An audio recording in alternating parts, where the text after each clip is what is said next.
మీరు ఇండియా నుంచి ఇక్కడికి వచ్చే ముందు ఒకసారి అన్ని ఇన్ఫర్మేషన్ తెలుసుకొని రండి.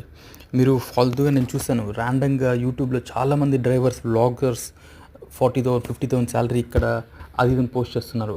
వాళ్ళు ఇక్కడ ఇయర్స్ టుగెదర్ ఉండి ఆ ఇన్ఫర్మేషన్ ఎలా చెప్తున్నారో నాకైతే అర్థం అవ్వట్లేదు. వాళ్ళు అదే లైఫ్ వాళ్ళు పర్సనల్ డ్రైవర్స్ అంటే ఇంట్లో ఉంటారు, ఇంట్లో ఎంతసేపు ఇంట్లో ఉంటారు, లేదా వాళ్ళ సర్కిల్ మార్కెట్కి వెళ్తారు, అదే సర్కిల్ అదే ఇన్ఫర్మేషన్ అదే పోస్ట్ చేస్తున్నారు. మీకు రాంగ్, అది రాంగ్ అంటే రాంగ్. అది నేను కావాలంటే మీకు ప్రూవ్ చేస్తాను. నా డ్రైవర్ దగ్గర ఇంటర్వ్యూ ఇప్పిస్తాను, నా పర్సనల్ డ్రైవర్స్ నా కంపెనీ డ్రైవర్ దగ్గర ఇంటర్వ్యూ ఇప్పిస్తాను. మీకు చూడండి, డ్రైవర్ శాలరీ మినిమం ఇక్కడ డ్రైవింగ్ లైసెన్స్ ఉంటే మినిమం 80,000 to 1 lakh ఎర్న్ చేయొచ్చు.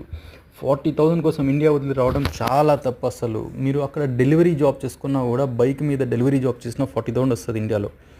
మీ దగ్గర అక్కడే డ్రైవింగ్ జాబ్ మీరు ఊబర్లోనో ఓలాలోనో మీరు రెంటల్ క్యాబ్ మీద రన్ చేసినా కూడా మీకు 30,000-40,000 ఈజీగా వస్తుంది.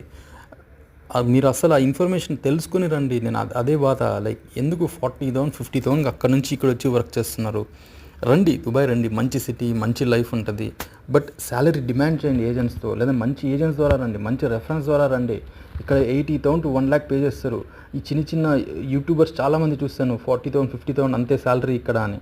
ఆ ఇన్ఫర్మేషన్ మొత్తం రాంగ్. వాళ్ళు ఉన్న సర్కిల్లో ఇన్ఫర్మేషనే షేర్ చేస్తున్నారు మీకు. వాళ్ళని ఒకసారి గట్టిగా ఎంక్వైరీ చేయమండి బయటకు వెళ్ళి, అప్పుడు తెలుస్తుంది వాళ్ళకి. వాళ్ళు బయటకు వెళ్ళకుండా అసలు